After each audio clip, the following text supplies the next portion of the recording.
रहीम अस्सलातु वस्सलामु अलैका या रसूल अल्लाह व अला आलिका व अस्हाबिका या हबीब अल्लाह अस्सलातु वस्सलामु अलैका या नबी अल्लाह व अला आलिका व अस्हाबिका या नूर अल्लाह। हफ्तावार दर्स फ़िक़्ह का आज हमारा 21वां दर्स फ़िक़्ह है और आज का जो हमारा दर्स फ़िक़्ह है वो नमाज की सुन्नतों के मुतालिक है। नमाज की जो कुल सुन्नतें हैं तकरीबन, ये कमी बेशी हो सकती है, तकरीबन 95 सुन्नतें बयान की गई हैं। तो हम तरतीब वाइज चलेंगे कि तकबीर तारीमा के अंदर सुन्नतें क्या हैं, फिर क़याम के अंदर, रुकू के अंदर, सजदे के अंदर, कौमा जलसा और कादा के अंदर सलाम फेरने की सुन्नतें क्या हैं, सलाम फेरने के बाद की क्या सुन्नतें, औरत के लिए जो मखसूस सुन्नतें हैं मर्द से हटकर, तो वो इंशाल्लाह बयान करेंगे। तो सबसे पहले तकबीर तारीमा, यानी जो नमाज शुरू करने के लिए अल्लाहु अकबर कहते हैं, हाथ उठाते हैं, तो इसके लिए कौन कौन सी सुन्नतें हैं। तो याद रखें कि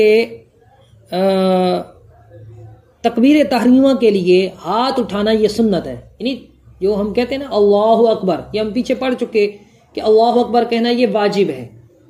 और तकबीर तहरीमा कि किसी भी अल्लाह ताला के नाम के साथ हम अगर शुरू कर देते हैं अर्रहमान अल्लाह, नमाज शुरू हो जाएगी। तो वो है तकबीर तहरीमा, फ़र्ज भी है, शर्त भी है। दर हकीकत शर्त है, लेकिन क्योंकि आमाल नमाज से बिल्कुल मुत्तसिल है इसलिए हम उसको फ़राइज़ में भी शुमार करते हैं। और उसके लिए अल्लाहु अकबर होना ये वाजिब है। ये जो हाथ उठाते हैं ये क्या है, तो फरमाया कि हाथ उठाना सुन्नत है, न फ़र्ज है, न वाजिब है, न शर्त है। हाथ उठाना क्या है, सुन्नत है।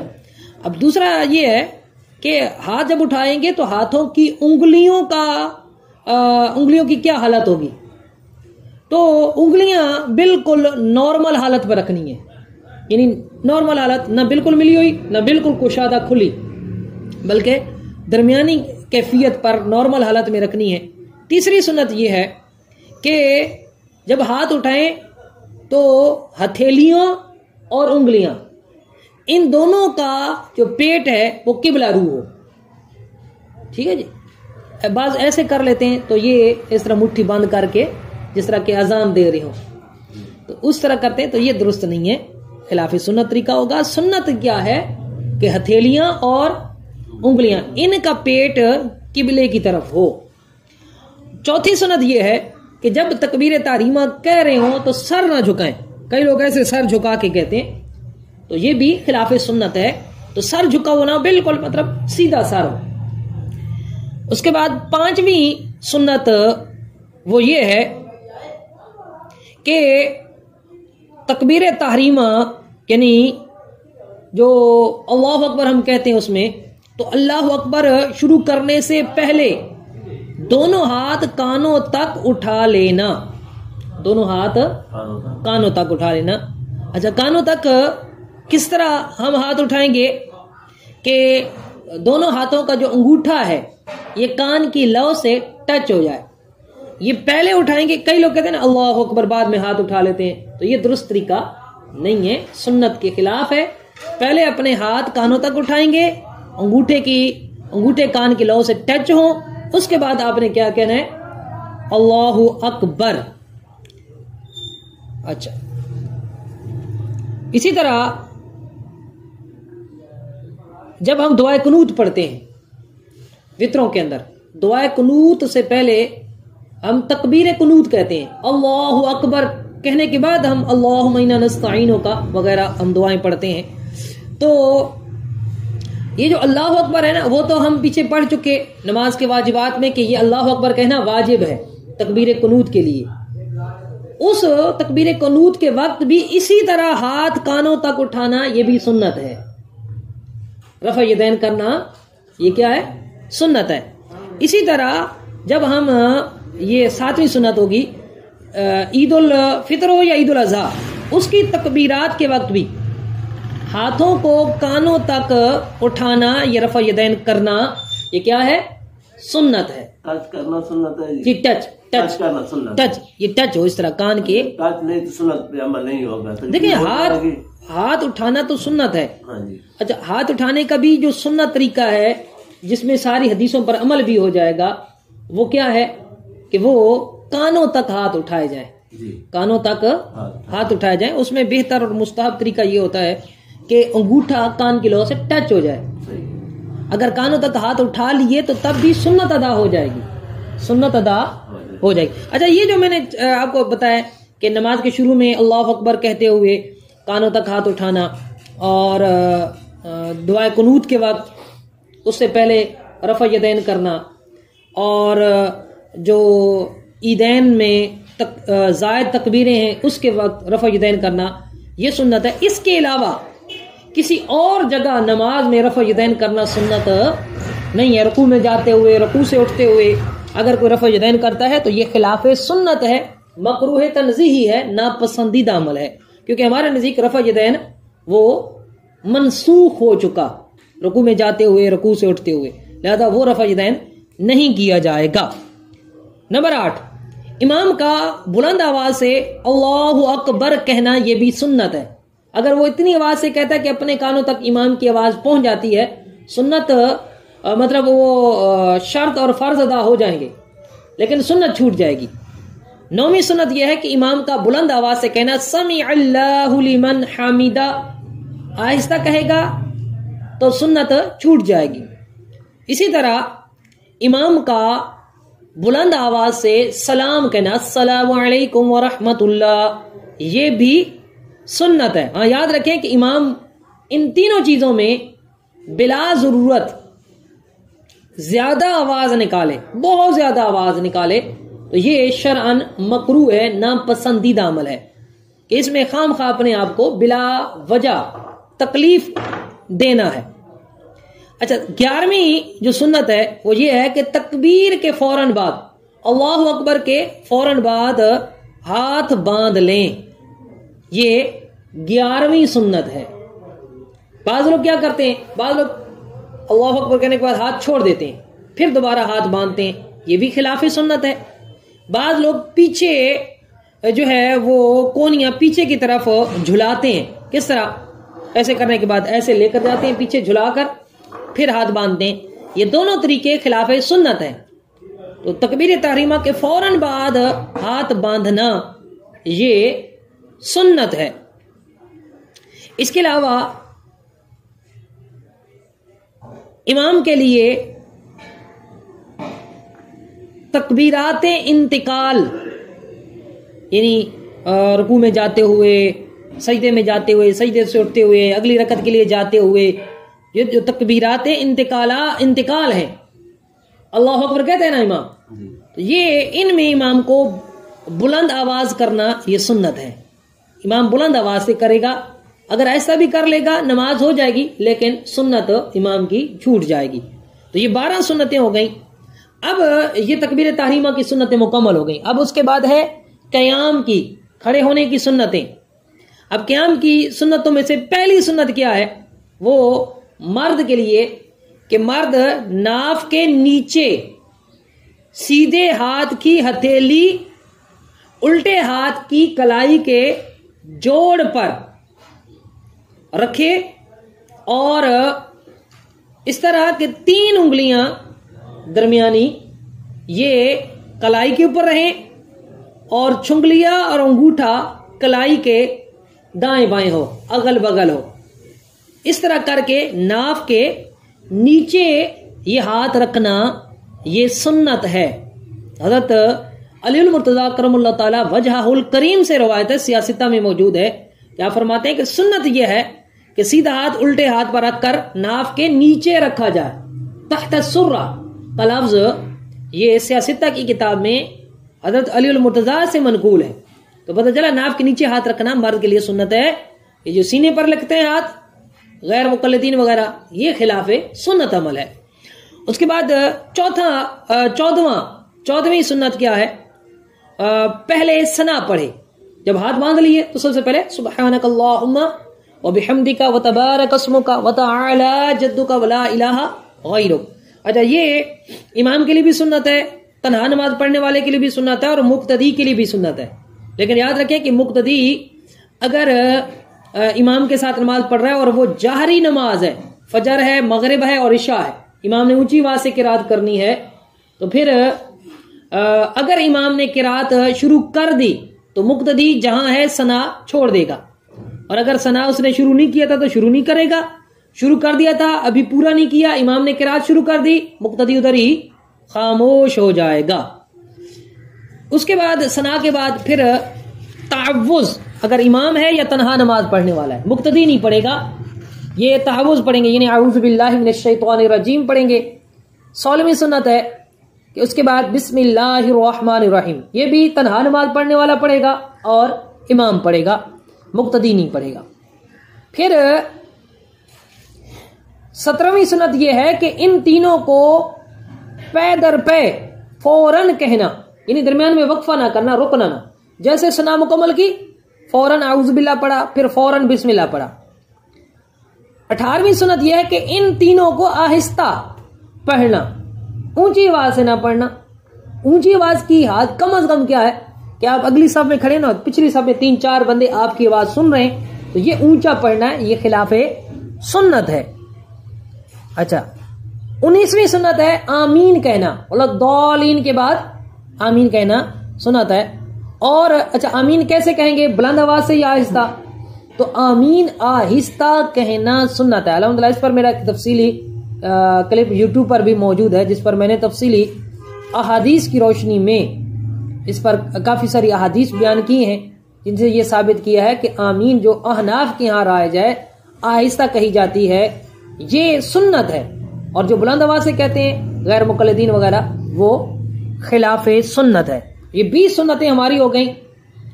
अच्छा जी, 21वीं सुन्नत तकबीर ऊला के फौरन बाद सना पढ़ना। ये भी क्या है, सुन्नत है, फौरन बाद पढ़ना। तकबीर ऊला के फौरन बाद सना पढ़ना, ये अलग से सुन्नत है। उसके बाद 22वीं सुन्नत क्या है कि आऊज़ु बिल्लाहि मिनश शैतानिर रजीम सिर्फ पहली रकत में पढ़ना, ये सुन्नत है। और 23वीं सुन्नत क्या है, बिस्मिल्लाहिर रहमानिर रहीम, ये हर रकत के अंदर सूरह फातिहा से पहले पढ़ना, ये सुन्नत है। 23 सुन्नतें हो गई। उसके बाद रुकू करना है। अब रुकू की सुन्नतें क्या हैं, तो 24वीं सुन्नत सबसे पहले रुकू की सुन्नत पहली सुन्नत है। वैसे 24वीं सुन्नत है कि रुकू के लिए अल्लाहु अकबर कहना, ये सुन्नत है। याद रखें कि ईदैन की दूसरी रकत में रुकू के लिए अल्लाहु अकबर कहना वाजिब होता है। ईदैन फितर हो या अज़हा हो, उसकी दूसरी रकत में रुकू में जाने के लिए अल्लाहु अकबर कहना वाजिब होता है। उसके अलावा हर नमाज में रुकू के लिए अल्लाहु अकबर कहना ये सुन्नत है। 25वीं सुन्नत, सुन्नत नंबर 25, रुकू में 3 बार सुबहान रब्बियल अज़ीम कहना। अच्छा, अब सवाल ये है कि मौक़दा है या गैर मौक़दा है? तो ये रुकू में 3 मरतबा तस्बीह कहना रुकू की, ये सुन्नत मुअक्कदा है। इसी तरह सजदे के अंदर भी 3 दफा तस्बीह कहना सुन्नत मुअक्कदा है, वो अफजल है, बेहतर है। लेकिन गैर इमाम के लिए, इमाम को ज्यादा लंबी नहीं करनी चाहिए। नमाज वो अच्छी है इमाम की मुख्तसर हो, ताकि मुक्तदियों पर गिरा ना गुजरे। गैर इमाम के लिए ज्यादा कहना अफजल है। गैर इमाम तो उसके लिए तो सबसे अफजल वो नमाज है जिसमें वो ज्यादा से ज्यादा उसको तूल दे। 3 से काम कहेगा वो सुन्नत मुअक्कदा नहीं होगा जी, उसका तारिक हो जाएगा। वो 5 कहे 7 कहे, अगर ज्यादा करेगा ना 3 से, तो ताक अदद ज्यादा करना है, अगर जुफ्त नहीं करना। जमात में खड़ा है, जमात में खड़ा है, इमाम साहब इसने 3 दफा कह लिया, अभी इमाम ने सर नहीं उठाया, तो 4थी दफा कह ले, 5वीं दफा कह ले। इसने भी 1 दफा कहा, इमाम ने पहले कह के सर उठा लिया। हाँ, तो अब ये छोड़ दे, अब छोड़। इमाम की पैरवी वाजिब है और तस्बीहात पढ़ना सुन्नत है। तो सुन्नत की वजह से वाजिब को नहीं छोड़ेंगे, वाजिब की वजह से सुन्नत को छोड़ देंगे। सुन्नत नंबर 26, मर्द का घुटनों को हाथ से पकड़ना, ये भी सुन्नत है। सुन्नत नंबर 27, उंगलियां खूब खुली रखना, अच्छा, कई लोग ऐसे कर लेते हैं, अजीब सी शेप, कई ऐसे कर लेते हैं, तो ऐसा नहीं रखना। कई बिल्कुल ऐसे औरत की तरह उंगलियां मिलाकर, तो उंगलियां खूब खुली और घुटनों को पकड़ना, ये सुन्नत है। सुन्नत नंबर 28, हालत रुकू में टांगे सीधी होना। टांगे बिल्कुल सीधी हो। बाल लोग ना टांगे हैं वो बूढ़ों की तरह, भी टांगों में बल होता है, तो ऐसा नहीं होना चाहिए। टांगे बिल्कुल सीधी होनी चाहिए। अक्सर लोग कमान की तरह टेढ़ी कर लेते हैं, ये मकरूह है, बिल्कुल सीधी रखनी चाहिए। सुन्नत नंबर 29, रुकू में पीठ अच्छी तरह बिछी हो, हत्ता कि अगर पानी का प्याला पीठ पर रख दिया जाए तो ठहर जाए। सुन्नत नंबर 30, रुकू में सर ऊंचा नीचा ना हो, पीठ की सीध में हो। सर ना नीचे हो ना ऊपर किया हो, बिल्कुल पीठ की सीध में हो। सरकार मदीना सल्लल्लाहु अलैहि वसल्लम फरमाते हैं कि ये है सुनन अबू दाऊद शरीफ की हदीस, उसकी नमाज ना काफी है, यानी कामिल नहीं, जो रुकू और सुजूद में पीठ सीधी नहीं करता। रुकू सुजूद में पीठ सीधी करने का मतलब तादीले अरकान, यानी रुकू सुजूद कौमा और जलसा में कम अज कम एक बार सुबहान अल्लाह कहने की मिकदार ठहरना है। जो हदीस में फरमाया ना कि भाई पीठ सीधी नहीं करता, तो मतलब ये है कि रुकू में भी एक दफा सुबहान अल्लाह की मिकदार ठहरे, सजदे में भी एक दफा सुबहान अल्लाह की मिकदार ठहरे, कौमा में भी रुकू से सीधा खड़ा होने के बाद भी एक दफा सुबहान अल्लाह की मिकदार वहां ठहर जाए। दो सजदों के दरमियान जो जलसा है उसमें भी एक मरतबा सुबहान अल्लाह की मिकदार ठहरे। और ये आप पीछे पढ़ चुके हैं नमाज के वाजिबात में, ये तादील अरकान वाजिब है। और सरकार दो आलम सल्लल्लाहु अलैहि वसल्लम फरमाते हैं, ये बुखारी शरीफ की हदीस नंबर 742 है, फरमाया रुकू सजदे पूरे करो कि खुदा पाक की कसम मैं तुम्हें अपने पीछे से देखता हूं। और एक रवायत में तो यहां तक फरमाया कि तुम्हारा रुकू और खुशू मुझ पर पोशीदा नहीं है। चलो रुकू का ताल्लुक तो ज़हरी एक अफ़आल के साथ है, ज़हरी हियत के साथ है, लेकिन खुशू का ताल्लुक तो कल्ब और दिल के साथ है। तो पता चला इमामुल अंबिया सल्लल्लाहु अलैहि वसल्लम जिस तरह जाहिर से वाकिफ है, उसी तरह हमारे बातिन से भी वाकिफ है। सुन्नत नंबर 31, बेहतर यह है कि अल्लाह अकबर कहता हुआ रुकू को जाए, यानी जब रुकू के लिए झुकना शुरू करे तो अल्लाह अकबर शुरू कर दे। अल्लाह जैसे अल्लाह कहे तो झुकना भी शुरू कर दे। कईयों को देखा होगा ना, कई इमाम भी इस तरह करते हैं, मतलब अब वो उन्होंने रुकू में जाना है तो रुकू में पहले चले जाएंगे, अल्लाह अकबर बाद में कहेंगे, या पहले अल्लाह अकबर पूरा कह देंगे, बाद में रुकू में झुक रहे होते हैं।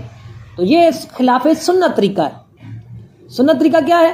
अल्लाह अकबर कहते हुए रुकू में झुकना शुरू करें, और जब रुकू में पहुंच जाएं तो बर आपकी तब खत्म होनी चाहिए, तकबीर तब खत्म होनी चाहिए। अब इसके लिए क्या करना चाहिए? इसमें भी कई गलतियां कर जाते हैं। कई कहते हैं अल्लाहु अकबर, नहीं, ये सारी बातें दुरुस्त नहीं है। ये अल्लाहु अकबर, नमाज टूट जाएगी। पीछे हम पढ़ चुके नमाज के मुफ्सदात में। क्या करना है? हमने लफ्ज अल्लाह की लाम को बढ़ाना है, अल्लाहु अकबर। ये हो गई 31 सुन्नतें। सुन्नत नंबर 32, अब कौमा की सुन्नतें क्या हैं कि रुकू से जब उठें तो दोनों हाथ लटका दें, छोड़ दें। ये कौमा की सुन्नत है। सुन्नत नंबर 33, रुकू से उठने में इमाम के लिए समी अल्लाहु लिमन हामिदा कहना सुन्नत है। सुन्नत नंबर 34, मुक्तदी के लिए रब्बाना लकल हम्द कहना, ये सुन्नत है। इमाम ये नहीं कहेगा, इमाम समी अल्लाहु लिमन हमिदा, मुक्तदी रब्बाना लकल हम्द। हाँ, बेहतर यह है कि मुक्तदी रब्बाना वलकल हम्द कहे, और सबसे बेहतर है कि यूं कहे अल्लाहुम्मा रब्बाना वलकल हम्द।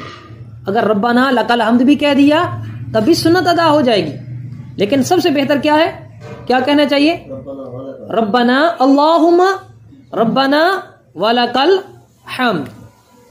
उसके बाद अगर कोई अकेले नमाज पढ़ रहा है, सुन्नत नंबर 35, अकेले नमाज पढ़ने वाले के लिए ये दोनों तस्मीह तहमीद समी अल्लाहु लिमन हमिदा, रब्बना अल्लाहुम्मा रब्बना वलकल हम्द, ये दोनों उसके लिए तन्हा नमाज पढ़ने वाले के लिए सुन्नत है। अच्छा, उसके बाद सुन्नत नंबर, अच्छा इस वाले से एक हदीस भी आप सुन लें। नबी पाक सल्लल्लाहु अलैहि वसल्लम का फरमाना, ये हदीस है जनाब बुखारी शरीफ के अंदर, हदीस नंबर है 796। फरमाया, जब इमाम समी अल्लाहु लिमन हमिदा कहे तो अल्लाहुम्मा रब्बना लकल हम्द कहो, कि जिसका कौल फरिश्तों के कौल के मुवाफिक हुआ, उसके मुताबिक हुआ, उसके अगले गुनाह की मगफिरत हो जाएगी। जो गुनाह हो चुके अल्लाह ताला उसके गुनाहों को मुआफ फरमा देगा। और सुन्नत नंबर 36, अकेले नमाज पढ़ने वाला समी अल्लाहु लिमन हमिदा कहता हुआ रुकू के लिए उठे, रुकू से उठे, जब सजदा खड़ा हो चुके तो अल्लाहुम्मा रब्बना वलकल हम्द कहे। क्या करना है जी? रब्बना लकल हम्द या अल्लाहुम्मा रब्बना वलकल हम्द कब कहना है? जब रुकू से बिल्कुल सीधा खड़ा हो जाए, और खड़े खड़े कहना है। आला हजरत रहमतुल्लाह ताला अलैह फरमाते हैं, सुन्नत गैर मौक़ूदा ये है कि समी अल्लाह का सीन रुकू से सर उठाने के साथ कहें, और हामिदा की हा सीधा होने के साथ खत्म। इसी तरह हर तकबीर इंतकाल यानी नमाज के किसी से दूसरे हिस्से में मुंतकिल होने के लिए कही जाने वाली तकबीर तकबीर इंतकाल कहलाती है। तो हर तकबीर इंतकाल में भी यही हुक्म है कि एक फेल से दूसरे फेल को जाने की इब्तिदा के साथ अल्लाहु अकबर का अलिफ शुरू हो और ख़त्म के साथ ख़त्म हो। मुक्तदी रुकू से सर उठाने के साथ अल्लाहुम्मा रब्बना लकल हम्द का अलिफ, और जो सिर्फ रब्बना लकल हम्द पढ़ता हो वो रब्बना की रा शुरू करें, और सीधा हो जाने के साथ हम्द की दाल ख़त्म हो जाए। तो फिर सजदे को जाने के साथ अल्लाहु अकबर का अलिफ शुरू करें, और अल्लाह की लफ्ज़ अल्लाह की लाम को बढ़ाएं। जब सर रखने के करीब पहुंचे तो लफ्ज़ अल्लाह की हा और ऐन सर ठीक जमीन पर पहुंचते वक्त अकबर की रा खत्म करें। लाम को बढ़ाना इसलिए कि यह रास्ता तय करने में अगर लाम को न बढ़ाया तो अकबर सजदे में पहुंचने से पहले खत्म हो जाएगा, और यह खिलाफ सुन्नत है। यह रास्ता पूरा करने को अकबर का अलिफ या बा बढ़ाएं, और इससे नमाज टूट जाती है, या रा बढ़ाएंगे और ये गलत और खिलाफ सुन्नत। यानी आला हज़रत की इबारत थोड़ी मुश्किल होती है।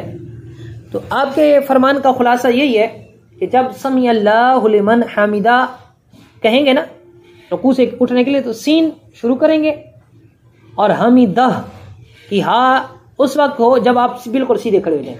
उसके बाद खड़े खड़े आपने कहना है रब्बना लकल हम्द या रब्बना वलकल हम्द या अल्लाहुम्मा रब्बना वलकल हम्द।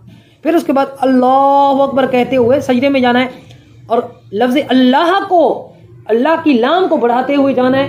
और जब सजदे में पहुंचे तो बर हो, बर इस तरह भी नहीं करना, यह भी खिलाफ सुन्नत है, यह भी गलत तरीका है। सिर्फ लफ्ज़ अल्लाह की लाम को बढ़ाना, अल्लाहु अकबर। तो ये हो गई 36 सुन्नतें।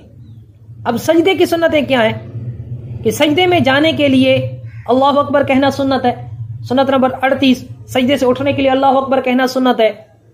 सुन्नत नंबर 39, सजदे में कम अज कम 3 बार सुबहान रब्बियल आला कहना, ये सुन्नत मौक़ूदा है। सुन्नत नंबर 40, सजदे में हाथ का जमीन पर रखना, हाथों का जमीन पर रखना। अच्छा, यहां पर इन्होंने शुमार किया अगरचे बुखारी शरीफ के हवाले से, लेकिन आला हजरत रहमतुल्लाह ताला अलैह ने फतावा रज़विया शरीफ में ये लिखा है कि सजदे में हाथों को जमीन पर रखना ये वाजिब है। उन्होंने वाजिबात में शुमार किया, बुखारी शरीफ में इसको सुन्नत करार दिया है।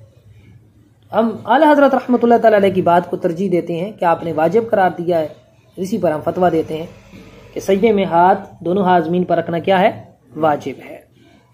उसके बाद सजदे में जाएं तो जमीन पर पहले घुटने रखना, ये सुन्नत है।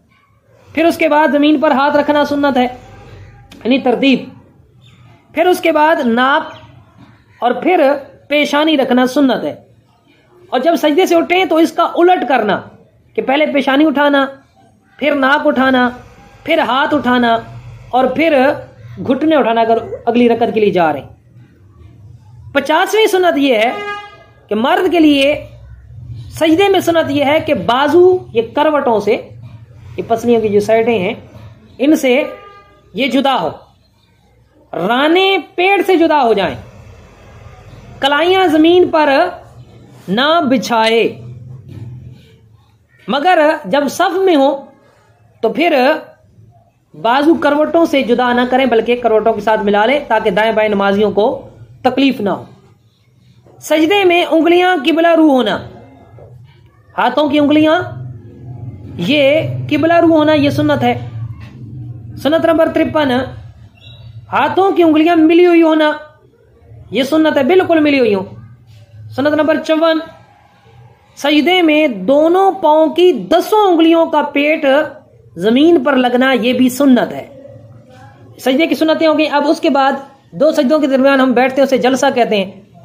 जलसे की सुन्नतें 10 वो क्या है? जलसे में सीधा पांव खड़ा करके उल्टा पांव बिछाकर उल्टे पांव के ऊपर बैठ जाना, जैसे हम अत्तहियात में बैठते हैं, बिल्कुल उसी तरह ये सुन्नत है। हाथों का रानों पर रखना, ये भी सुन्नत है। ये सुन्नतें 56 हो गई। दूसरी रकत के लिए उठने की सुन्नतें क्या हैं? जब दोनों सजदे कर लें तो दूसरी रकत के लिए पंजों के बल उठना, ये पांव के उंगलियां हैं ना, इन पर जोर देकर उठना, ये सुन्नत है। घुटनों पर हाथ रख कर खड़े होना, ये भी सुन्नत है। यानी हाथ जमीन पर ना हो, हाथ घुटनों पर हो, जोर आपने पंजों के बल देना है, पंजों पर देना है और इस तरह खड़े होना है। हाँ, अगर किसी कमजोरी है, मजबूरी है, उस वजह से या घुटनों में दर्द है, जमीन पर हाथ रख कर टेक देकर खड़ा होता है तो फिर हर्ज नहीं है। ये 58 सुन्नतें हो गई। 59 सुन्नत नंबर 59, कादे की सुन्नतें, अत्तहियात में बैठने की सुन्नतें क्या है? उसमें भी बिल्कुल वही कि मर्द का दूसरी रकत के सजदों से फारिग होकर उल्टा पांव बिछाकर दोनों सुरीन उस पर रख कर बैठना, ये 2 सुन्नतें अलग अलग हो गई।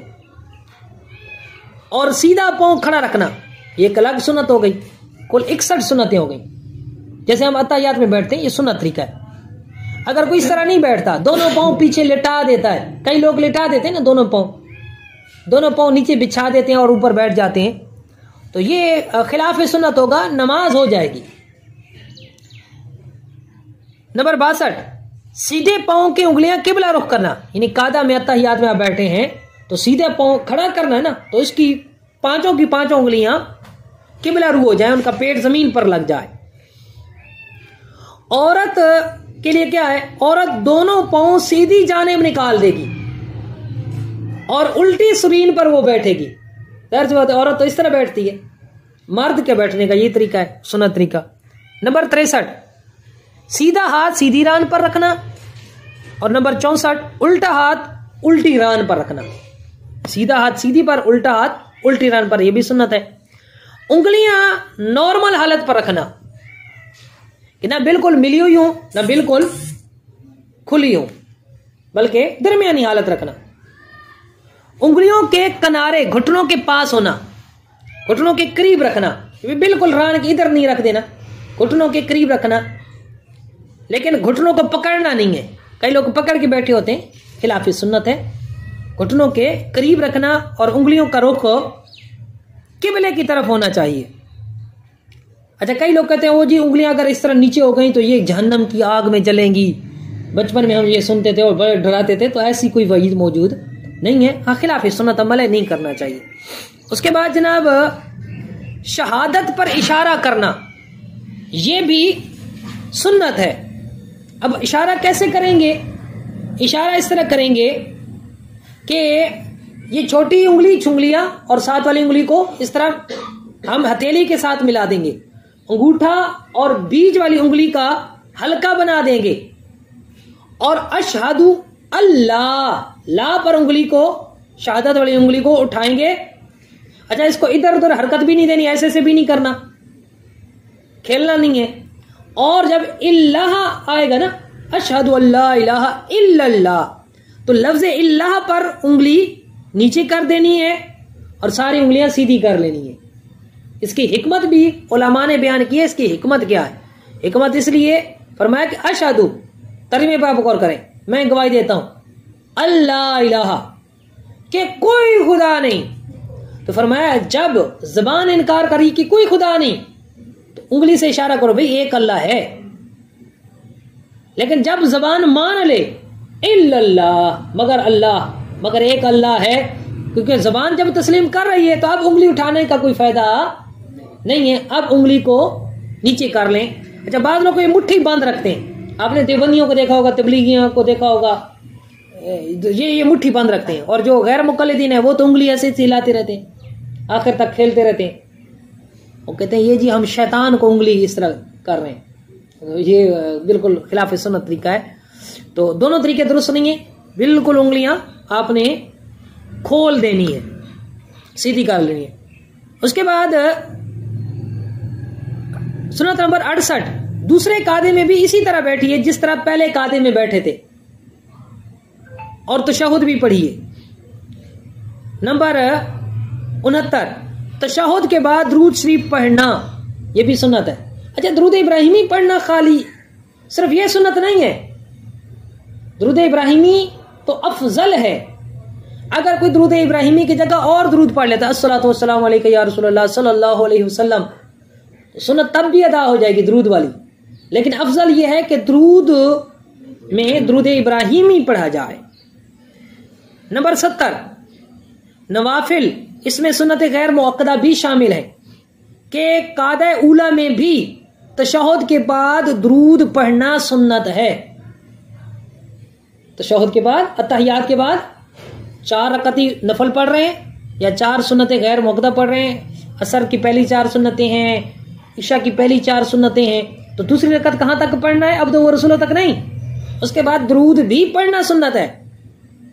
और दुरूद शरीफ के बाद अरबी में दुआ पढ़ना, यह भी सुन्नत है। अच्छा, गैर अरबी में अगर कोई दुआ पढ़ लेता, उर्दू में, ये मकरू है। ये क्या है? मकरू है। तो अरबी में दुआ जैसे हम पढ़ते हैं। अच्छा, हमारे यहाँ मुरव्वज जो ज्यादा है, अल्लाहुम्मा रब्बि जअलनी मुक़ीमस सलाति व मिन ज़ुर्रिय्यती रब्बना व तक़ब्बल दुआ रब्बना इग़फ़िर ली व लिवालिदैया व लिलमुअमिनीना यौमा यक़ूमुल हिसाब, ये भी दुरुस्त है, बिल्कुल अहदीस से साबित है। और अगर कोई ये नहीं पढ़ता और ये पढ़ लेता, अल्लाहुम्मा रब्बना आतिना फिद दुनिया हसना व फिल आखिरति हसना व क़िना अज़ाबन नार, या कोई दीगर दुआए मासूरा पढ़ लेता है, तब भी दुरुस्त है, सुन्नत अदा हो जाएगी। सलाम फेरने की सुन्नतें 71 हमारी सुन्नतें हो गई। 72 इन अल्फाज के साथ 2 बार सलाम फेरना, अस्सलामु अलैकुम व रहमतुल्लाह। इसमें अस्सलाम, लफ्ज़ सलाम ये वाजिब है, अलैकुम व रहमतुल्लाह ये सुन्नत में आएगा। पहले सीधी तरफ सलाम फेरना, ये भी सुन्नत है, फिर उल्टी तरफ सलाम फेरना, ये भी सुन्नत है। और सीधी तरफ सलाम फेरें तो इतना मुंह फेरें कि सीधा रुखसार, सीधा गाल, सीधी खाक पिछला को नजर आवे, सीधी गाल दिखाई दे। और उल्टी तरफ सलाम फेरें तो उल्टी गाल पिछलों को दिखाई दे। मिरातुल मनाजी में मुफ्ती अहमद यार खान नईमी लिखते हैं कि आप सल्लल्लाहु अलैहि वसल्लम सलाम में इस कदर चेहरा अनवर फेरते थे कि पीछे वाले सहाबा कराम दोनों रुखसारों की सफेदी को देख लेते। इमाम के लिए दोनों सलाम बुलंद आवाज से कहना सुन्नत है, मगर दूसरा पहले की निस्बत कम आवाज से सलाम कहे, जैसे अस्सलामु अलैकुम व रहमतुल्लाह, अस्सलामु अलैकुम व रहमतुल्लाह, इस अंदाज में कहे। सलाम फेरने में नियत क्या करनी चाहिए? सुन्नत नंबर 76 पहली बार के सलाम में सलाम कहते ही इमाम नमाज से बाहर हो गया, अगरचे अलैकुम ना कहा हो, उस वक्त अगर कोई शरीके जमात हुआ तो इक्तिदा सही ना हुई। हाँ, अगर सलाम के बाद इमाम ने सजदा साहब किया तो अब जो शामिल होने वाला मुक्तदी है उसकी इक्तिदा दुरुस्त हो जाएगी, यानी अब जमात से उसकी शिरकत दुरुस्त हो गई।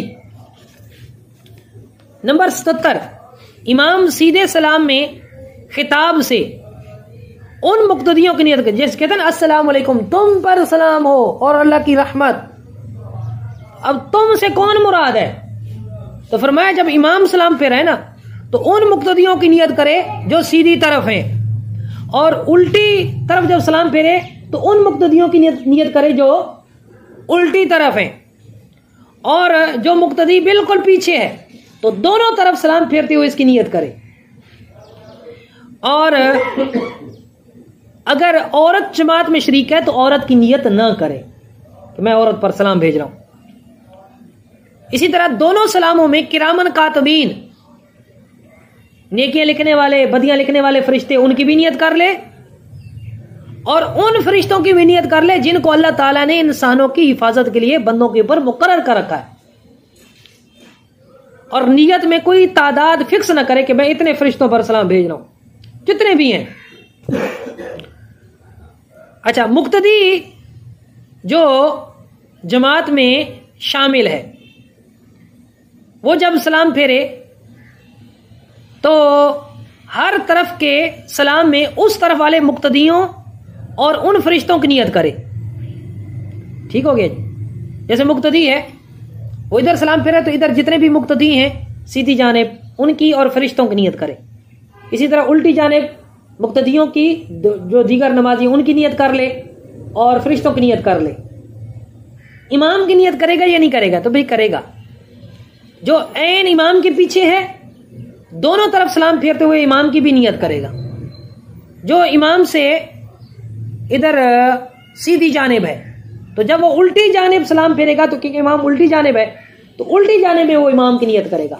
सीधी जानिब में तो इमाम उधर है नहीं, और जो इमाम के उल्टी जानिब खड़ा है तो जब वो सीधी जानिब सलाम फेरेगा तो वो इमाम की भी नियत करेगा, और उल्टी जानिब जब सलाम फेरेगा तो नियत नहीं करेगा क्योंकि उधर इमाम नहीं है। अच्छा, ये सुन्नतें हो गई 78। सुन्नत नंबर 79, 81, मुक्तदी के तमाम इंतिकालात इमाम के साथ साथ होना। मतलब रुकू है, सजदा है, कौमा है, जलसा है, रकतों के लिए उठना बैठना है तो इमाम के साथ साथ करे तो ये सुन्नत है। सलाम फेरने के बाद वाली सुन्नतें क्या हैं? सलाम के बाद सुन्नत यह है कि इमाम दाएं बाएं को इनहिराफ करे, यानी फिर जाए, बैठा ना रहे। कई इमामों को आपने देखा होगा कि सलाम के बाद वो बैठे रहते हैं ऐसे सीधे। बैठे रहना मकरूह है, तंज़ीह, गुनाह नहीं है, इमाम गुनाहगार नहीं होगा, लेकिन शरअन अच्छा अमल नहीं है, बेहतर नहीं है।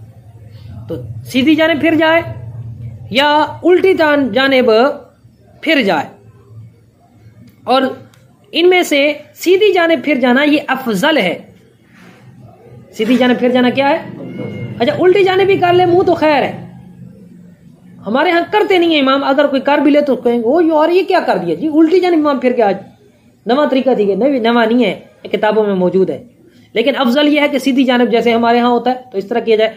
और मुक्तदियों की तरफ भी इमाम रुख करके बैठ सकता है, लेकिन उसके लिए शर्त यह है कि उसके सामने कोई नमाजी आखिरी सफ तक खड़ा ना हो।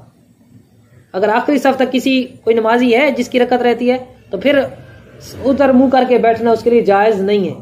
आपने देखा होगा, मैं आपकी मस्जिद में जब दर्स के लिए आता हूं तो मैं नहीं बैठता, क्योंकि मुक्तदियों की तरह मुंह करके बैठना होता है दर्स के लिए। तो अगर पीछे मुक्तदी कोई खड़ा है तो मैं इस तरह नहीं बैठता सामने, क्योंकि ये बैठना जायज नहीं है। हाँ, अगर मैं बैठा हूं बाद में कोई आकर शुरू कर देगा तो फिर वो गुनाहगार होगा, उसकी तरह मुंह करने वाला वो गुनाहगार नहीं है, क्योंकि उसने मुंह नहीं किया, उसने मुंह के सामने नमाज शुरू की है।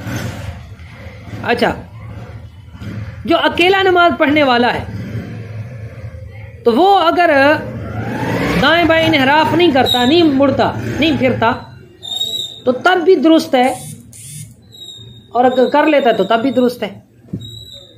सरकार मदीना सल्लल्लाहु अलैहि वसल्लम के बारे में आता है कि ये सही मुस्लिम शरीफ की रिवायत है कि जब आप नमाज अदा कर लेते तो 3 बार इस्तिगफार करते। इस्तिगफार करना क्या है? अस्तगफिरुल्लाह, अस्तगफिरुल्लाह, अस्तगफिरुल्लाह। फिर आप अल्लाह ताला की बारगाह में यूं दुआ अर्ज करते, अल्लाहुम्मा अंतस सलाम व मिनकस सलाम तबारकत या ज़ल जलाले वल इकराम। बस अल्लाहुम्मा अंतस सलाम व मिनकस सलाम तबारकत या ज़ल जलाली वल इकराम। ये मुस्लिम शरीफ की रवायत में मौजूद है। अच्छा, हमारे यहाँ कई मसाजिद में नमाज के बाद कलमा तैयबा का विर्द किया जाता है, ये भी सही मुस्लिम शरीफ की रवायत से साबित है। हज़रत अब्दुल्लाह बिन ज़ुबैर रज़ियल्लाहु तआला अन्हु, आप हर नमाज के बाद ला इलाहा इल्लल्लाह का विर्द करते थे। तो आपसे पूछा गया तो आपने फरमाया कि रसूलुल्लाह सल्लल्लाहु अलैहि वसल्लम भी हर नमाज के बाद ला इलाहा इल्लल्लाह का विर्द करते थे। तो ये करना भी सुन्नत से साबित है।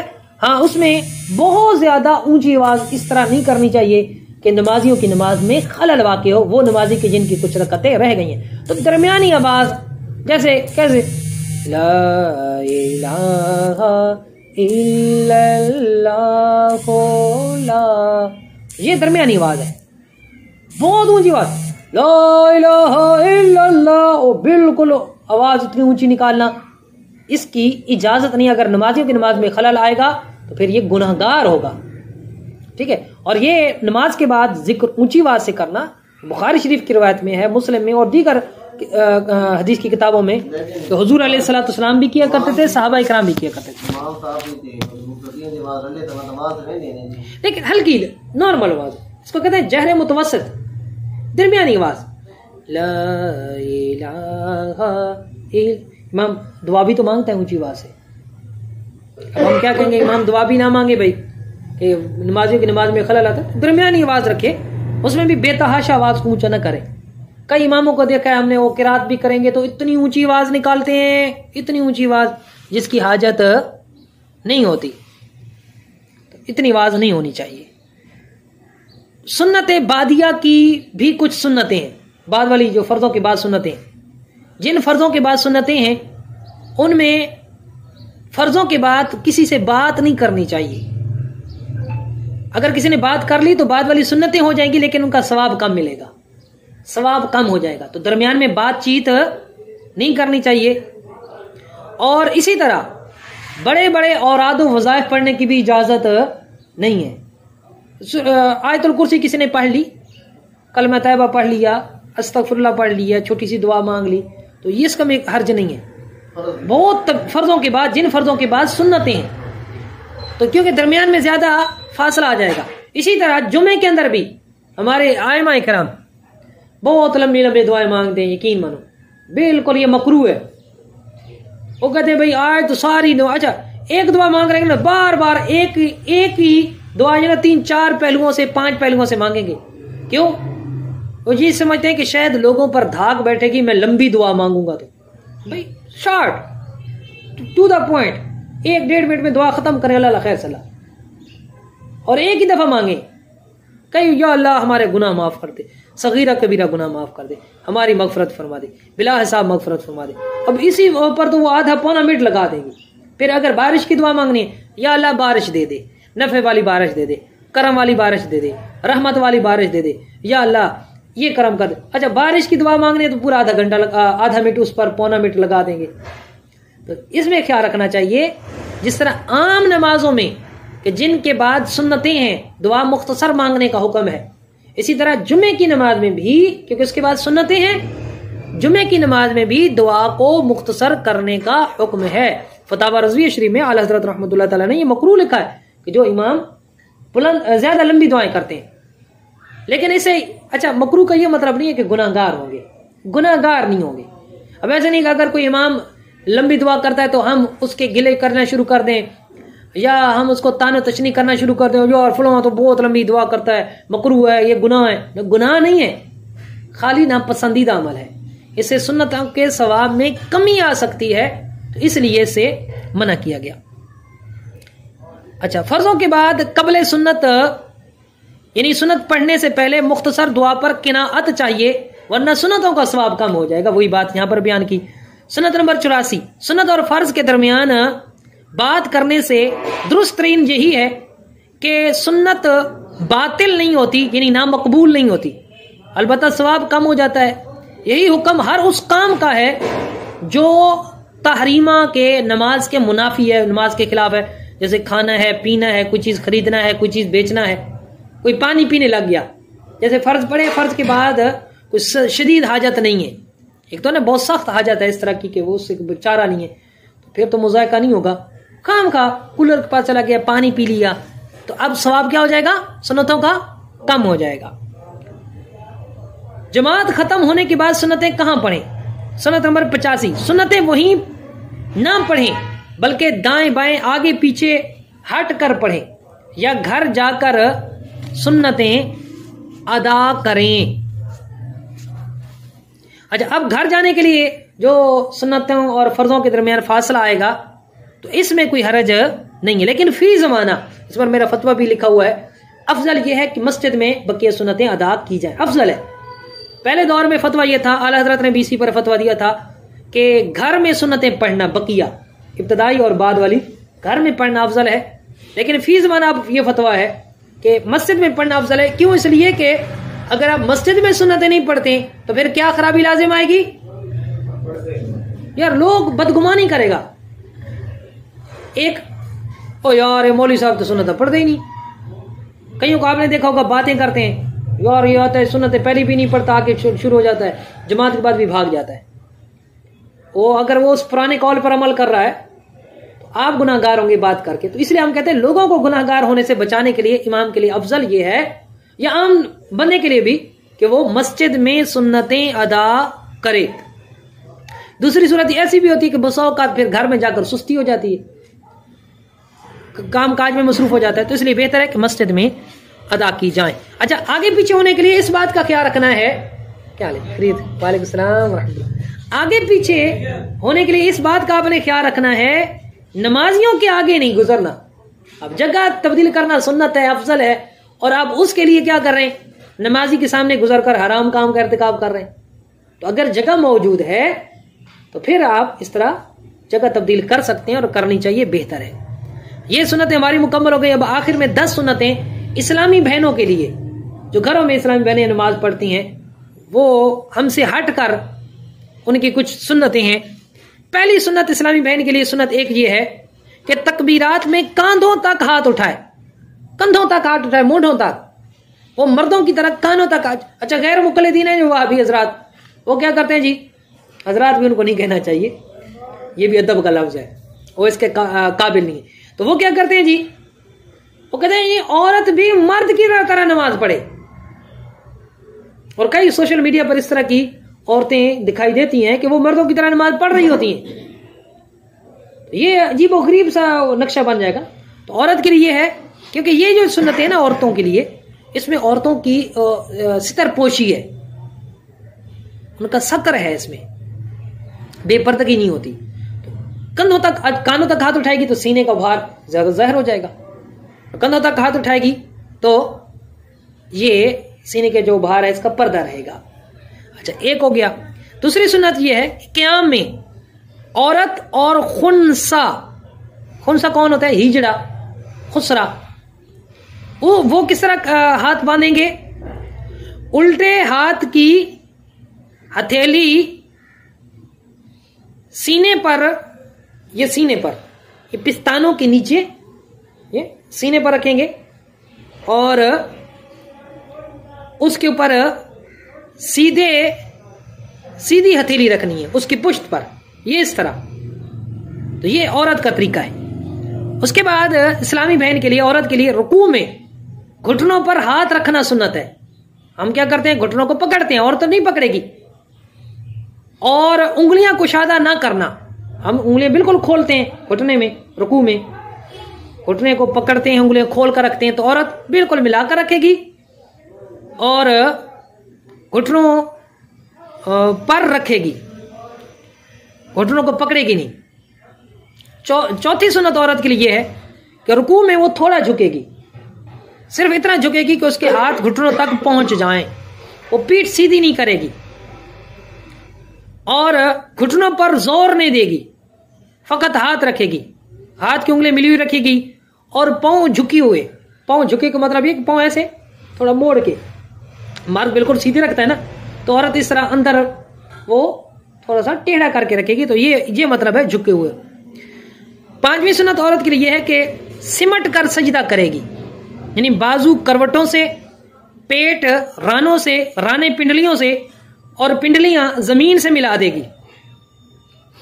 सुन्नत नंबर 9 औरत के लिए जो मर्दों से हटकर है, दूसरी रकत के सजदों से फारिग होकर दोनों पांव सीधी जानिब निकाल दे, ये सुन्नत है। और 10वीं सुन्नत ये है कि वो उल्टे पासे, उल्टी सुरीन पर, उल्टे पट पर औरत बैठेगी। तो ये अल्हम्दुलिल्लाह हमारी जो नमाज की सुन्नतें थी 95 सुन्नतें टोटली अल्हम्दुलिल्लाह के फजल करम से आज के दर्स फिक्र में ये मुकम्मल हुई। मजीद क्या भाई कोई सवाल हो तो सवाल कर सकते हो। सवाल सल्लु अलल हबीब सल्लल्लाहु तआला अला मुहम्मद सल्लल्लाहु अलैहि वसल्लम। अस्तगफिरुल्लाहल्लज़ी ला इलाहा इल्ला हुवल हय्युल क़य्यूम व अतूबु अलैह। अल्लाहुम्मा इग़फिर लिल मुमिनीना वल मुमिनाति वल मुस्लिमीना वल मुस्लिमाति अल अहयाइ मिनहुम वल अमवात बाइदाल ज़रते। अमल पैराउंड की तौफीक अता फरमाई, बैद याल इल्म दियाल मजीद इज़ाफ़ा फरमा, अमल दियाल इज़ाफ़ा फरमा, सरसान दियाल सगीर कबीर गुनाह माफ़ फरमा। रब्बि इग़फिर वरहम अंत खैरुर राहिमीन बिरहमतिका या अरहमर राहिमीन।